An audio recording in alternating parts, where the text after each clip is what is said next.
Damawa, Damagwa Bachua, Rahajun Sole. Good evening, everyone. I acknowledge that we are gathering on ancillary country where water knowledge has been passed down for millennia and finding its way in settler environmental management. We stand in solidarity with ongoing resistance against the settler colonial projects here and across the continent and the world. Always was, always will be Aboriginal land. So today we are very pleased to invite Ayu, all the way from Bali, who is a co-researcher with Dia in the Muslim Journal, and we'll let her to introduce herself and talk about today's topic. Oke. Selamat sore semuanya. Good evening, everyone.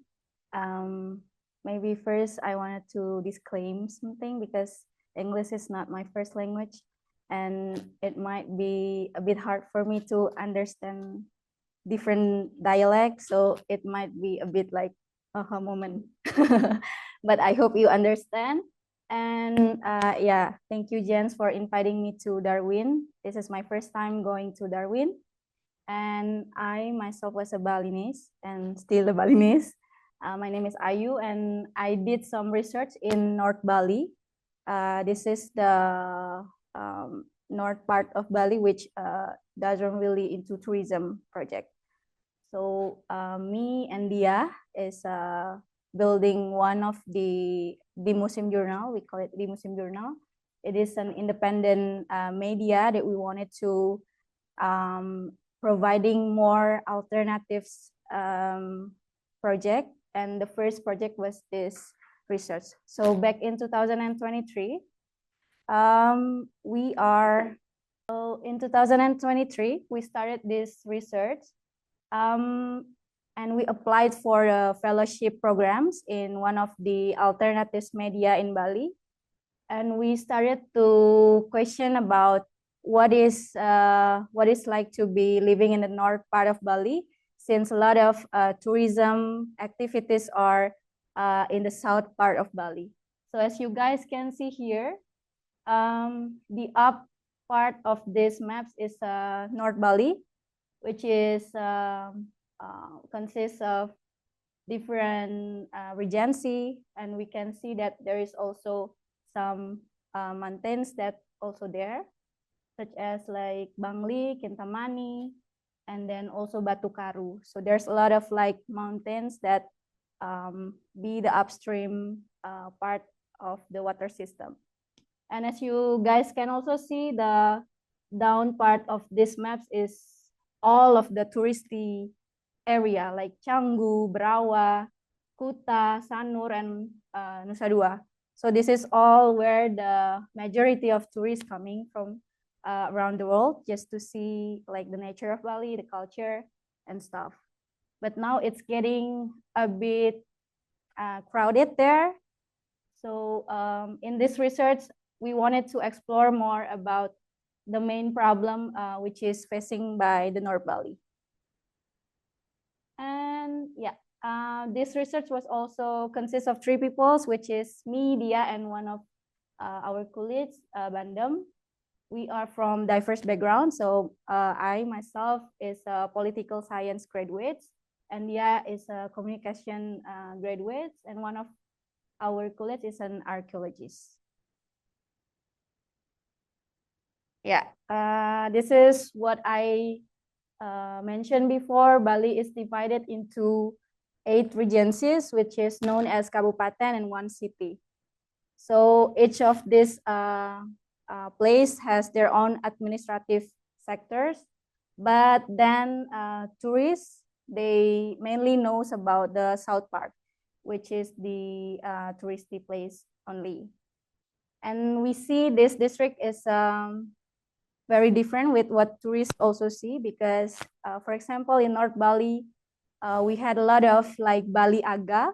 Bali Aga means the old ancient Bali, which is not consists of people from Java monarch, which is the true Balinese people that has been living there for a very long time. And this is also one of the reflection of my personal story, because I was born in the south part, which is then I acknowledge there is a lot of differences that I face as a south people to see the north part of Bali. And for this research, we took two places, first in the Buleleng Regency and also Bangli Regency. And to set the data collection, we set two villages. The first is the Batur village, which is commonly known for their lake and also their mountain. And the second place is the Les village. It is the coastal area in Buleleng Regency. So these two villages historically connected to each other because in the past they have like a cultural connection, and now they still manage to connect to each other because the water system distribution. So this is also an interesting fact that we found during our research.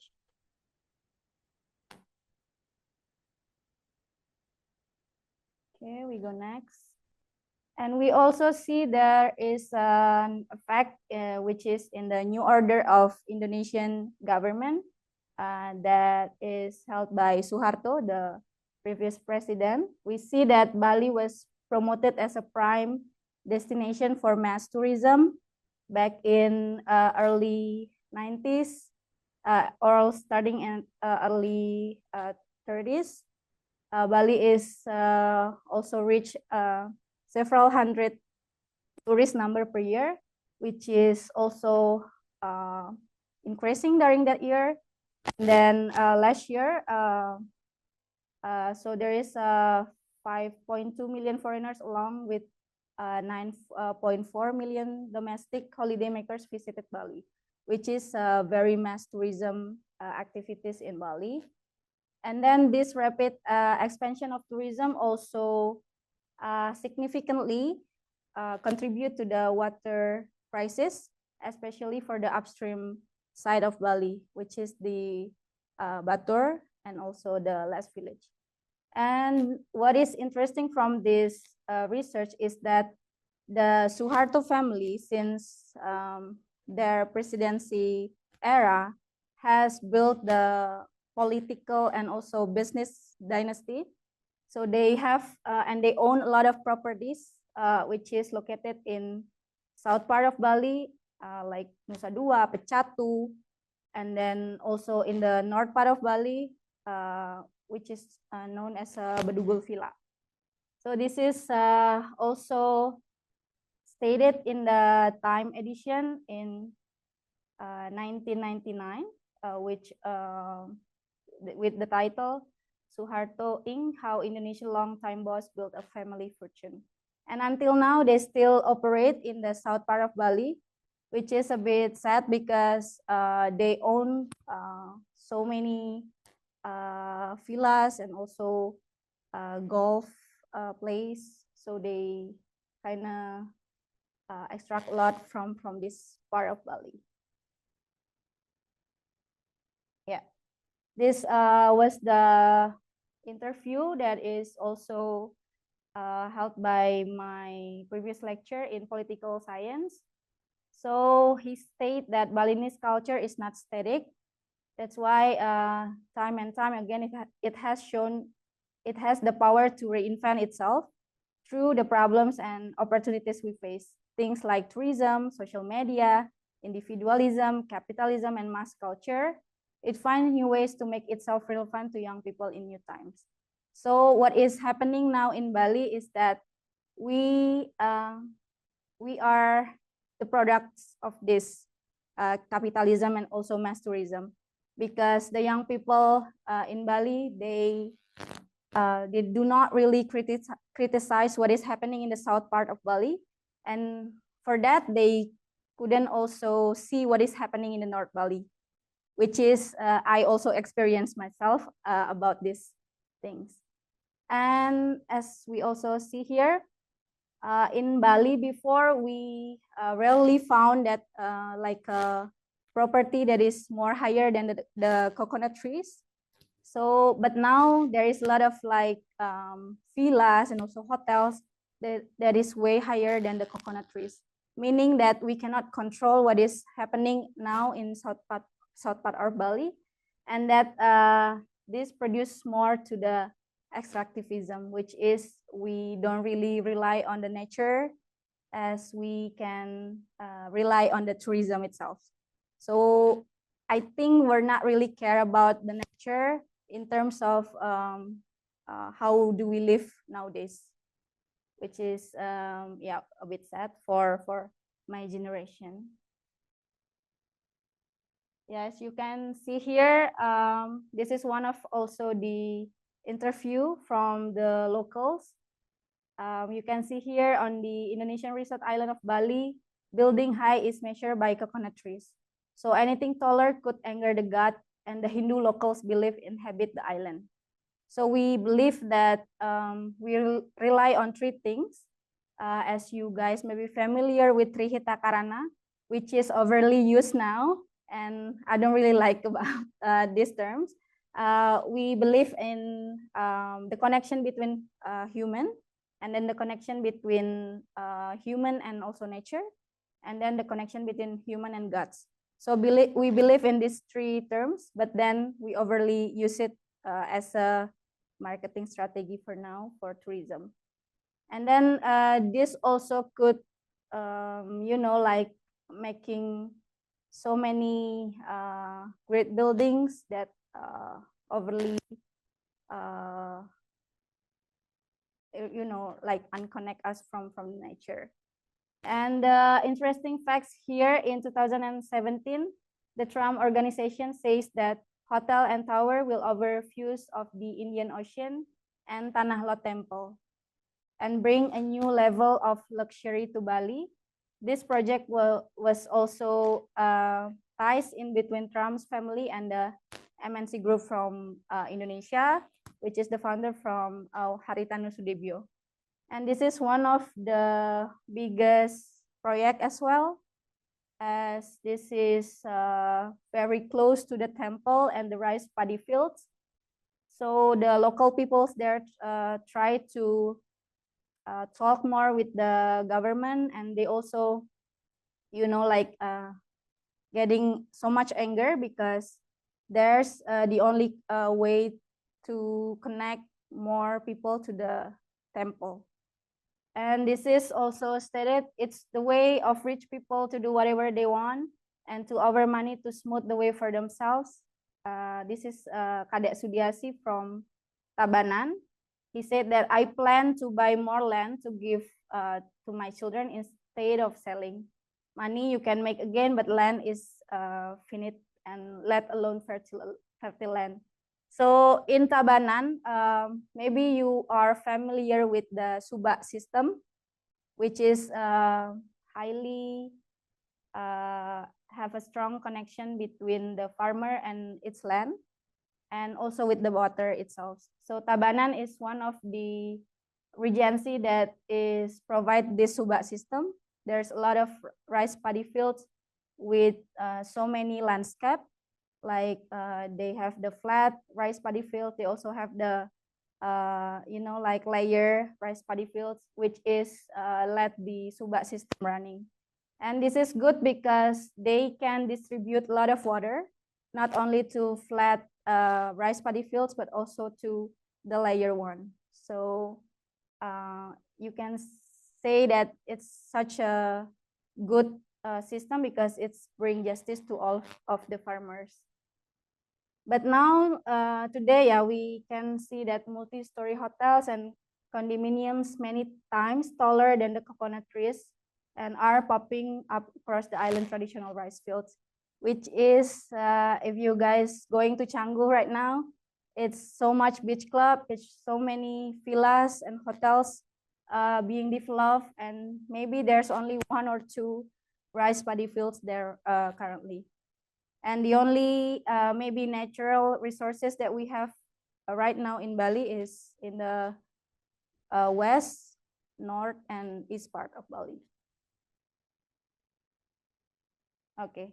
Speaking about the water system that I mentioned before, there is also a connection between what is happening in the upstream side, which is in Batur, and what is happening in the south part, the Canggu, and then Kuta, Seminyak, and so on. So as you guys can see here, it's the map from the one of the government in Indonesia, in Bali especially, and it says that Batur, its caldera and surrounding areas serve as the upstream source for two groundwater basins, or we call it CAT. So it's a groundwater backups that is spreading from the Tabanan to Denpasar CAT and the Tejakula CAT, which is all from the north part to the south part. And maybe you can see also here, there's some colors. That was the groundwater basins backup that we had currently in Bali. So the amount of groundwater basins is strongly are more into the south part. Okay, we move to the historical context that I also mentioned before. So in the upstream part, which is the Batur village, they are, like they acknowledge their village as a federation. So they have a lot of coastal communities that is connected to them directly. So for example, in Batur, they have a connection with Tejakula, which Tejakula has the last village itself. So I can say that long before the water system that we currently adopt in Bali, they already have the ancient water system, which trying to connect more with the geographic things and also cultural things. So like in Batur, they have this folklore called Ida Ratu Ayu Mas Membah, which is one of the old grandmothers that is walking to sell water from the Batur to the north part of Bali. So Batur then considered as an upstream for the north part of Bali. So they have a lot of villages, such as here we can see Munti Gunung, Les, Tejakula, Bon Dalam, and so on. So she started to walk and send the water to each village, and the village that are buying this water in the stories, they will got how much they paid before. So for example, if they buy for 2 rupiah, they will got 2 liters, for example. And then there's also there is also ceremony, big ceremony in Batur, which is then connected this federation. So every year there is Ngusaba Kedasa, which is one big ceremony in Batur, which they try to connect this federation from coastal area communities. And every year, these coastal area communities will bring the ceremony things. Mostly it's like natural things like coconuts or buffalo or cows or everything. They call it suwini, or it's agricultural products. Yeah, this is one of the suwini pictures. So every year they will take one of the suwini to Batur, so they will send it directly to the Batur temple. And in here, maybe I can also conclude about Pasihan Federation. They call it Pasihan because Pasihan also means ocean. And that because Les and Tejakula is coastal communities, so they call it also Pasihan. And Hulu Hilir connection here means upstream and downstream connection, where Pasihan represent the mutual relationship between upstream, such as Lake Batur or also Sukawana Forest. And then the connection between downstream communities, they will ensure a fair and sustainable water flow for agriculture, so that they will also pay the Suwini with the natural products. And then the ritual role, the downstream communities need to give such ceremony, like what I said. And then in each village, in the coastal area village, they will have their own water distribution, which called the pukan. So the pukan means you only get water, for example, for 1 hour. So one family will get maybe 1 hour water. So they need to collect all of this water, unless they cannot get this water. And then there's also conservation efforts between the upstream and downstream, because these communities engage to distribute the water, so that they need to protect their forests, which is mainly in the upstream area. And through this, they can also protect their water sources. And then they need to also know that there is no deforestation, and they need to plant more plants as well. And then the last thing from this Pasihan Federation is that the Suba system. So each Pasihan will complements the Suba irrigation system by promoting cooperation among farmers for equitable water distribution. For example, if there is a dry season, there is no water distributed to each Suba, this Suba will call the Batur Federation. For example, they will say, we need some ceremonies in this rice paddy area. So the Batur Federation will take the responsibility to make like ceremonies. And they said after these ceremonies, the rain will coming, and then it also gives more water to the irrigation and also some Suba stuff, which is they still believe in this, ceremony things and how they keep engaged with this connection.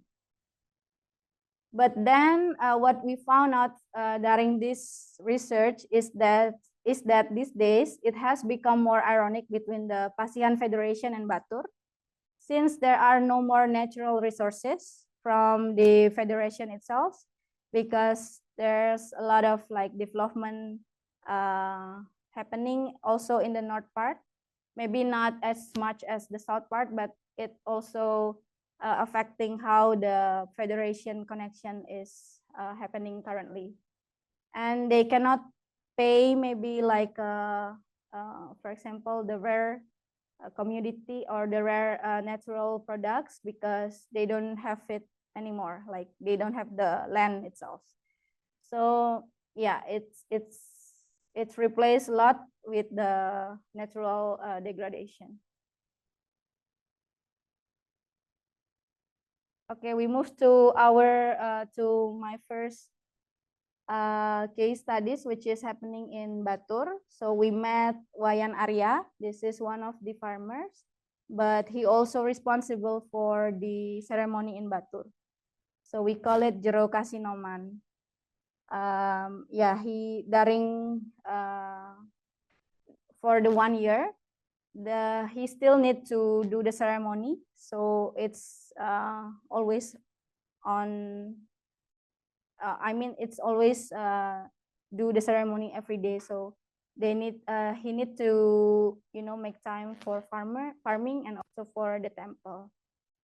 And yeah, like what he stated here, there used to be no water supply here. We used to take it the water source by ourselves. We use bele, or it's like jerry can.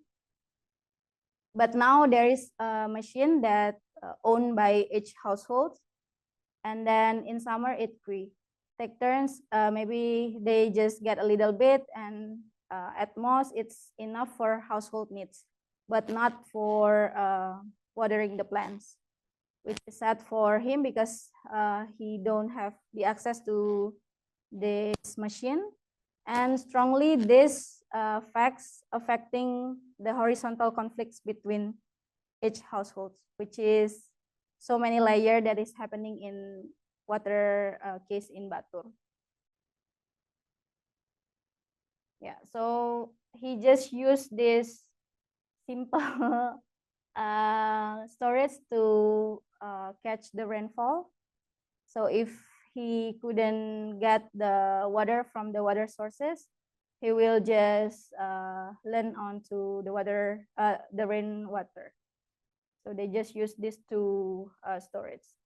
And what we have learned from Batur is water catchment areas facing limited water access, and they rely heavily on rainfall, especially for watering the orange plantation.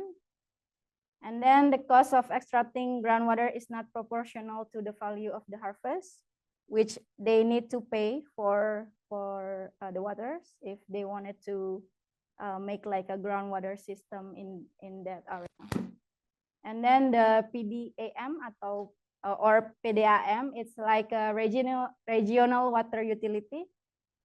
Services are more expensive in the upstream, and several households still lack of access.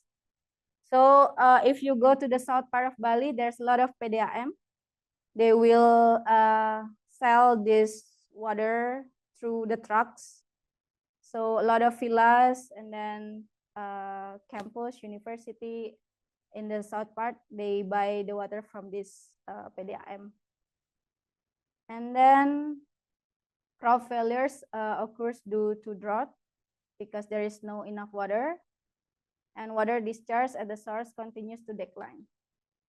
And we see that also communities are burdened with the responsibility of preserving catchment areas amidst rapid tourism development. So currently in north part of Bali, they also face a lot of development, but it's a bit different because the development itself is more like a coffee shop. So there's not much hotels, but there's a lot of coffee shop in the forest area. So it's not good for the you know, like reforestation. Okay, we move to the conservation map from the north side of Bali. As you can see here, the green map, meaning that the conservation area take place, which is a lot of happening in North Bali. So there's a lot of responsibilities that North Bali area should take in terms of distributing water to the whole Bali, which is somehow we find it's not fair for them because they still lack of access to the water system. They also face several burdens towards the development of south part of Bali and also north part of Bali right now. And they, as government also state, they need to save the water, which is cliche. And also they need to take action to conservation, which is sometimes it's also hard for them because there is no direct funding for doing such thing. Okay, this is the water storage in the Les village. So they use a big storage. It's a little bit different with the Batur one. They just built this big storage with the cement and stuff. But then they also face the same problem. So in 1980s, there were a lot of rice paddy fields in this area, in the coastal area. But then there is some, some failure in crops. So they need to change into more organic stuff. But then they failed. So they changed the crops using the orange plantation. So there is no rice paddy fields currently, but they just did several orange plantation. But now it's getting it's getting more difficult because they're not rely on orange. They plant whatever they can. So if they have enough water, they will plant a lot of fruits. But if not, yeah, they just let it like that. And what we also found that not only the natural resources is disappear, but also the connection in human. So they tend to leave their village to the city. Mainly the young generation, they try to get some work in the city because there is no, there is no jobs in village, and they just going to outside Bali or in the city.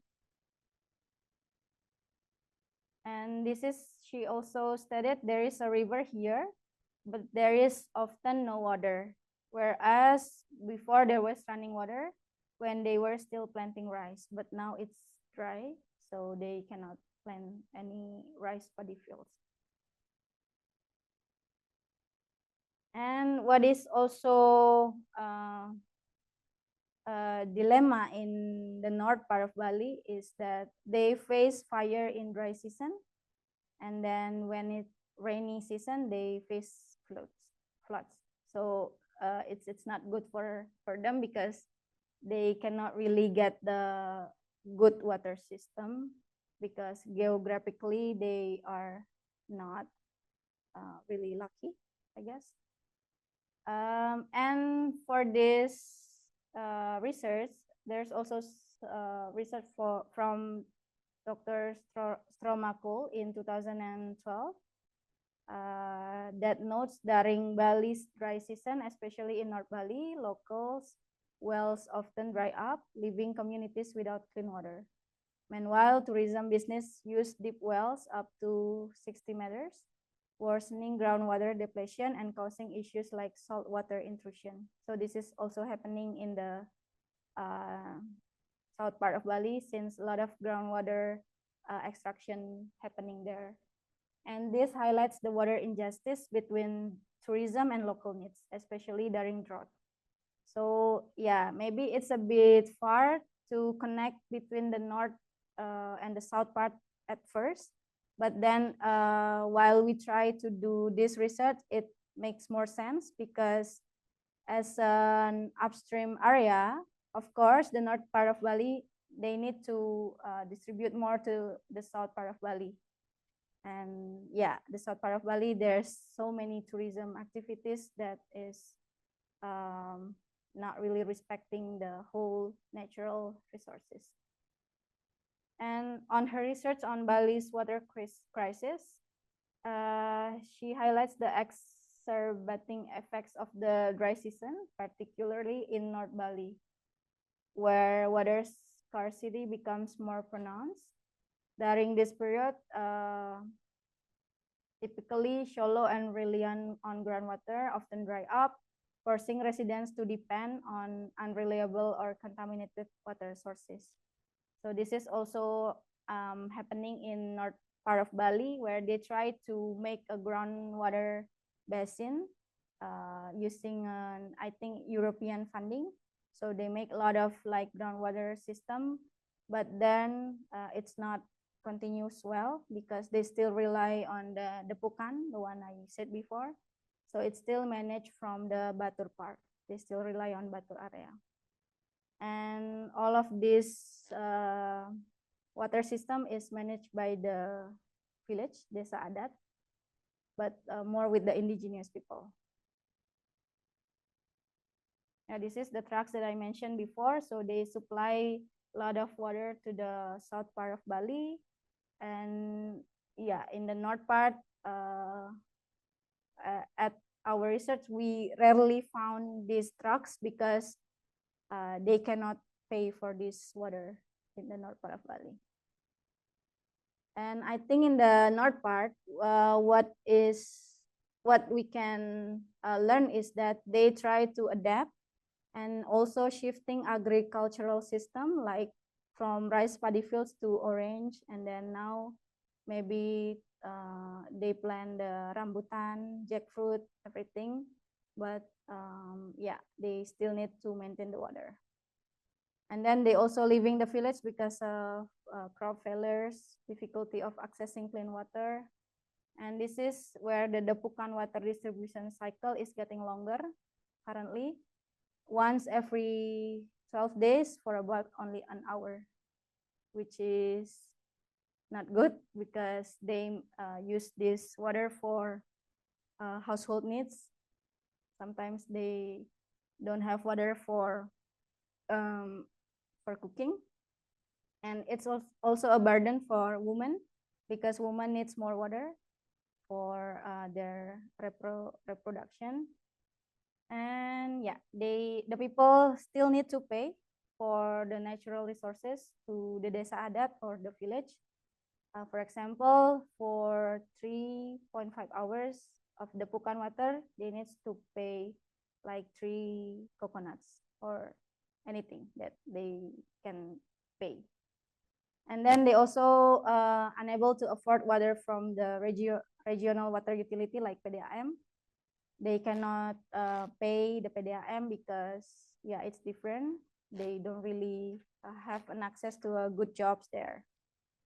And then horizontal conflicts also arise. So in this north part of Bali, they have like a lot of waterfalls and then like hills that also forests. So sometimes in dry season, the forest will cause a fire. And then sometimes also they need to access one water sources, and this then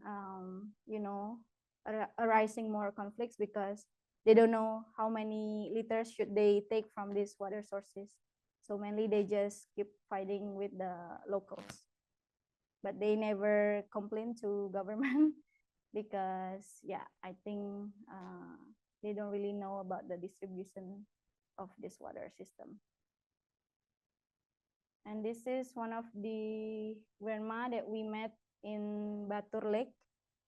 So currently Batur Lake also being a source for the agricultural needs. So mainly farmer took the water from this lake. So for watering the onion or something, they use it from this lake.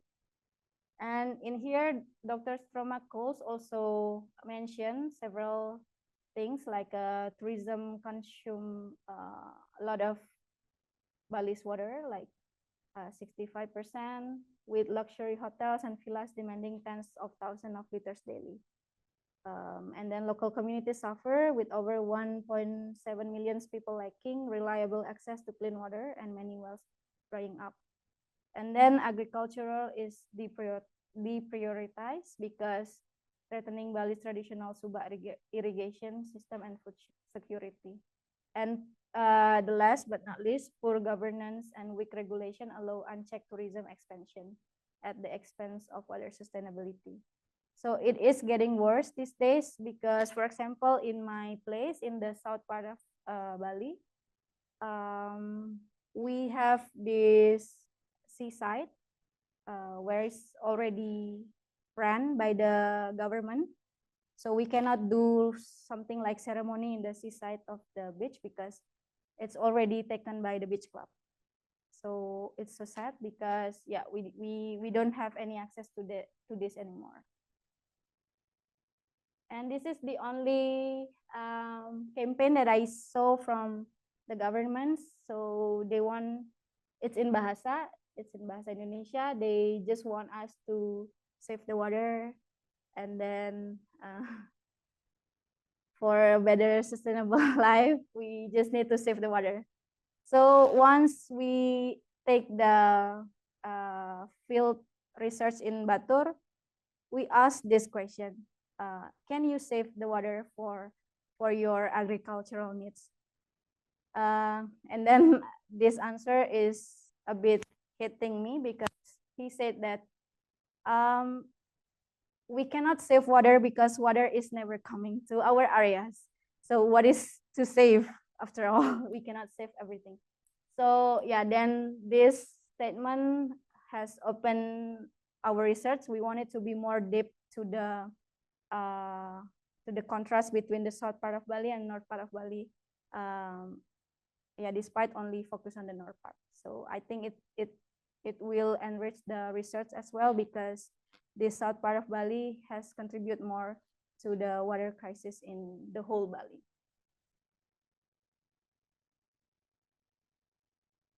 And then yeah, inequality in access. So this is the coffee shop that I mentioned before in Batur area. So there is a lot of coffee shop that is developed not in a good landscape, because they, like they did some deforestation there. And the injustice that comes from the water crisis also occurs in various models. So as we conducted this research starting from the government, NGOs, and also local farmers, we see that indeed this part of Bali landscape is also bringing from a very various geographical location. So we understand that the upstream part, sometimes they cannot have access to the water because the highest levels of this area.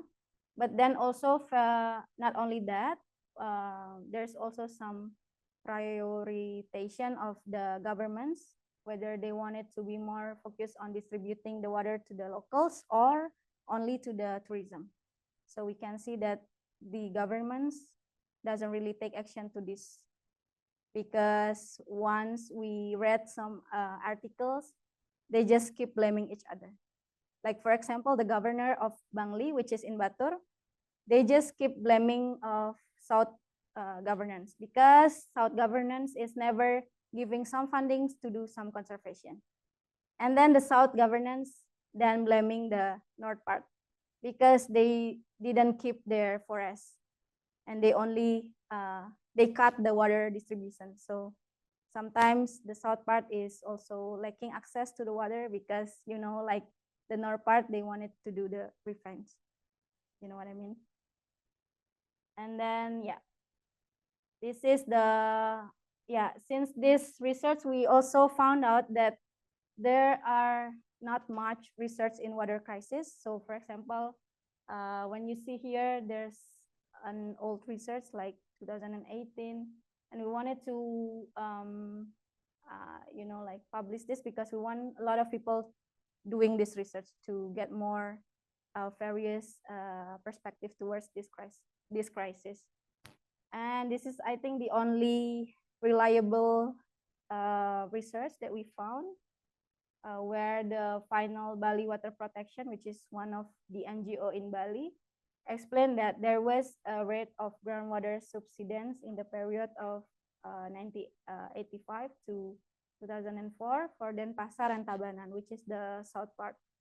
And it's for the groundwater basin of 1.4 until 29 meters per year. And this decline in groundwater levels is also a concern for geological researchers that we met. He said that in the context of water availability, CAT, or the groundwater basin, is one of the most vital sources of water reserves, which now being extracted more in the south part, and there is also affecting salt intrusion. Yeah, and this is one of the maybe popular water forum that is happening in Bali. But then there is also People Water Conference during the WWF. But there is some horizontal conflicts that arose, but I think it's only it's come from the government, my assumption, because this is not the locals Bali, because it's more likely associated with the Freeman. Yeah. And then for the PWF, they wanted to oppose privatization and commercialization of water resources. They want to produce the Bali Declaration calling for fair, transparent, and democratic water governance, and then emphasize on solidarity, local resistance, and cultural practice for sustainable water use. But then it is face intimidation and disruption, but continue despite challenge. And government shows mixed signal because some pressure reported, but it also opens to dialogue. And then, yeah, PWF reaffirmed global calls for water justice and demanded policies that prioritize people and ecosystem over profit, which is not really reflecting from the World Water Forum that is happening in Bali, because Bali still has a lot of problems in their water distribution, and that we need to arouse more about this problem, but then there is no good signal from the government as well. Yeah, speaking of Balinese culture, maybe you guys also know that in Bali we have so many layers. That's why this research is, I think it's not enough to only talk about this, because we need more in-depth research talking about more layer like the cultural, like religion also. But in here I wanted to mention, because in Balinese we know about the Hindu case. So I also need to mention this. For example, we have the Brahmana, Kshatriya, Vaishya, and Sudra. But then this is just oversimplified, I guess, because sometimes the higher case, we tend to exploit the lowest case. So for example, in Bali, the highest case, they own a lot of land. So they have more access to power. They have more access to governance. But then they just exploit the Sudra, for example. They just use them to work on their land, and they never give like justice to them.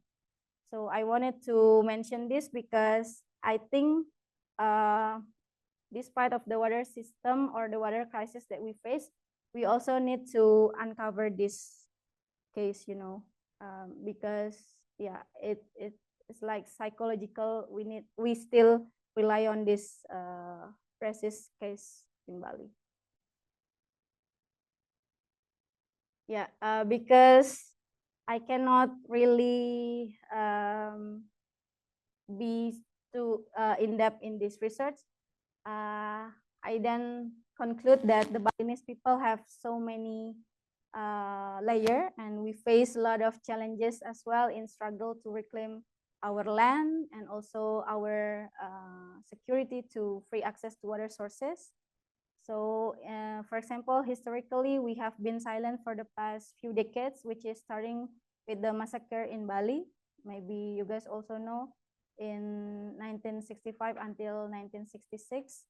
It's also mentioned in John Rosa books, and then also the Jakarta methods. Maybe also you guys read that. And as a Balinese people, we tend to keep silent from this because maybe it's already there. And after this massacre, we also have the New Order regime for the 32 years, I guess. And then the Jakarta's idea started to develop this mass tourism development for Balis, so that we live in a very comfort facilities during this tourism ideas. But then now we can see that this tourism developing things are also, is also giving us the impact of the natural degradation, as well as also the water system in Bali. And then, yeah, here also I mentioned things are a bit more complicated, since the resistance itself, it's not only against the external influences, because we need to also do, we need to against the internal Balinese system as well, because yeah, it's unable to distribute justice these days.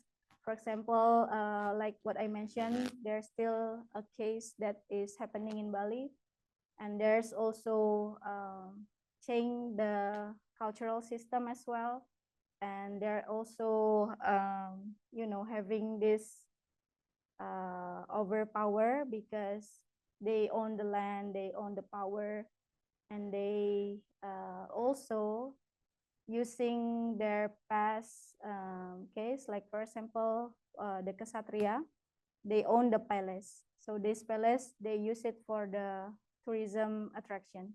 They use it for profit. So they only use it for commodity. And what is also happening is women, they don't own land after they leave the family. So for example, if I married to another case, I will not get the land, and I will also not get the the identity of this highest case. Yeah. Okay, this is, I think, the last statement from the woman farmer in Las Village. So she said in Balinese, but I'll just translate. She said during our interview, if there is no water here, it will be dying. The wood tree dies, and I can also die. So this is really important for them to have the access to the water distribution, which now hard to find there. Yeah, I think we'll move to the videos before the discussion because it's so many layers, and I think hopefully I'm not missing anything.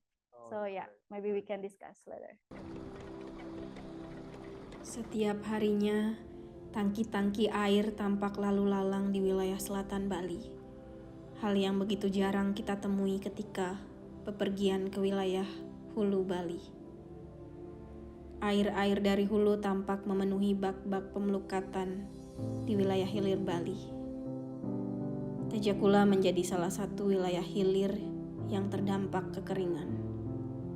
Tepatnya di Desa Les, desa yang dulu dipenuhi dengan rimbunnya pertanian padi, kini perlahan berubah.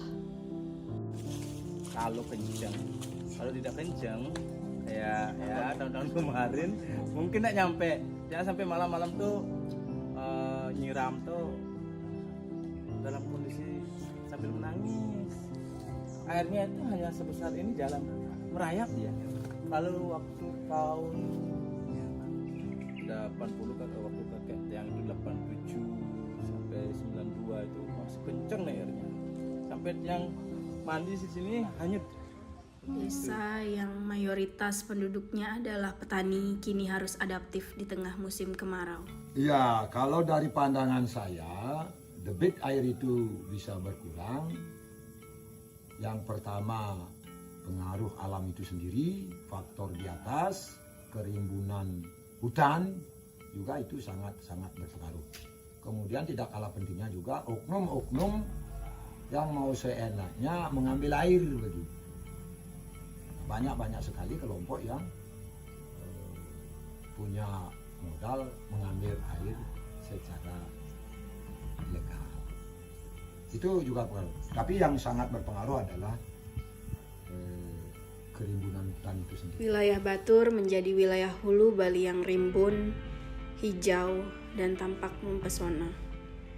Batur menjadi penyangga cadangan air yang mengalir lewat aliran air bawah tanah yang kemudian mengalirkannya jauh ke hilir. Namun kini wajah hijaunya tampak berbeda, dihiasi beton-beton keras pembangunan di mana-mana. Terkait dengan keterhubungan relasi air dengan masyarakat itu kan, ketika musyawarah dasar mungkin dilihat Batur itu selalu adat ya, seorang sembahyang dan sebagainya. Itu sesungguhnya adalah relasi antara air, relasi air antara masyarakat dulu dan hilir. Mungkin dalam bahasa kekinian kita bisa anggap sebagai solidaritas air Bali gitu. Kalau pemerintah baru beberapa tahun ini menyatakan ada konsep One Island Management, kita udah dari dulu kan. Jadi bagaimana masyarakat dulu menjaga kawasannya dan kemudian disokong oleh masyarakat di hilir. Masyarakat hilir inilah yang kemudian ketika musabaqah dasar memberikan sewine. Sewine itu adalah hasil bumi ada persembahan kepada Ibu Betari. Itu dah yang bisa dibilang sebagai pajak atau kompensasi terhadap masyarakat hilir yang sudah menjaga kawasan resapan airnya. Dan ketika misalnya terjadi persoalan-persoalan air itu secara tradisi, yang dikomplain bukan pemerintah, kalau konteks Bali ya, itu jauh gede gitu. Barangkali adaptif adalah kata-kata yang tepat untuk menggambarkan bagaimana wajah mayoritas masyarakat di hulu Bali menghadapi krisis air. Untuk nyiramnya pakai air hujan.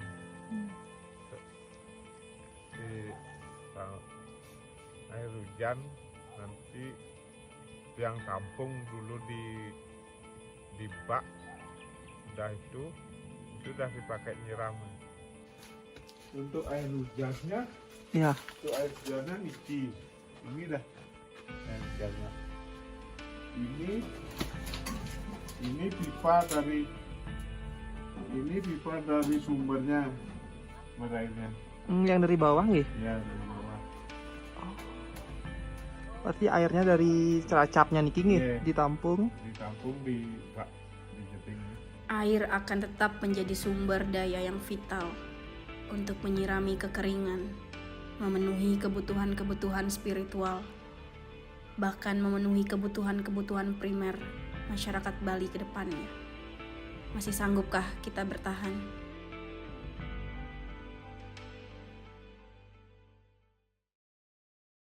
Thanks, Ayu, for the. Thank you, everyone. Yes. Hello. Hello. Thank you so much for that talk.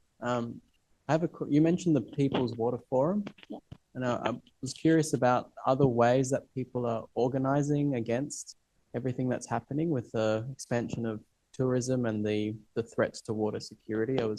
Is it like, how else are people trying to build momentum against what's happening? Like, are they going into villages and trying to talk to people there? Are they, what kind of strategies are people using, and how effective do you think it's been to raise awareness?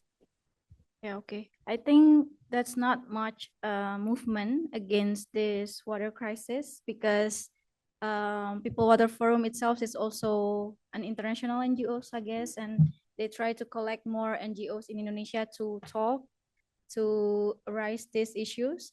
But then in the local grassroots areas, they just keep rely on this cultural connection between the Baturuan. So they just, for example, calling this guy, the one with the white shirt. So it's they somehow think that the responsible to distribute this water is from the cultural needs.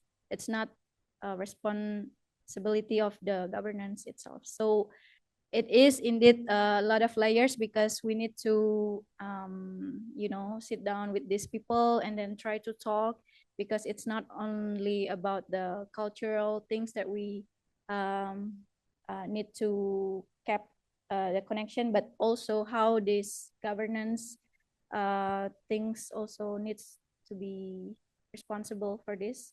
So I guess I'll just make it simple because we don't really have this strong organized movement yet. And for these issues, no one really talked about it unless like locals NGOs in Bali. What are some of the quick win strategies that could be put in place to start addressing this? Yeah, I think for the north part of Bali, they still have this cultural system, which is good for them because they still connect to each other. But it's also a bit risky because they still need to expand their ability to talk more to the governance. So I think what was the white guy said about one island, one management system is also a win-win solution, because, for example, in the government areas, they still blaming each other. So they don't really want to take responsibility to one district, for example. They just keep blaming for the water needs is to be in this government, and for this problem it should to be this government. And I think yeah, it's still needs to be connect with the cultural things, but also to be able to give an alternative strategies like one island, one management. So it's not segregate with another place, because the whole Bali is connected with the groundwater basins and also with the conservation maps that is planning on the north part. So I guess they should meet somehow, like the north part and the south part of Bali, to talk about this mass tourism and also to talk about what do we do with this groundwater backups, and until when we can survive, something like that, I think.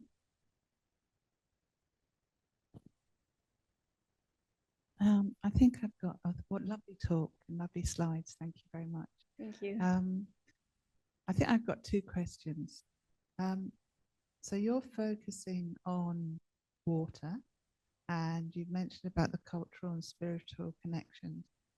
But in many First Nations people, a resource like water is not separated from other things, other elements. Yes. And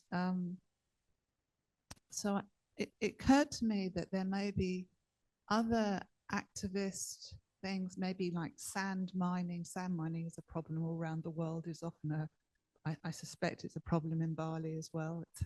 And many other kinds of extraction things where activists and thinkers can work together on all of those things, or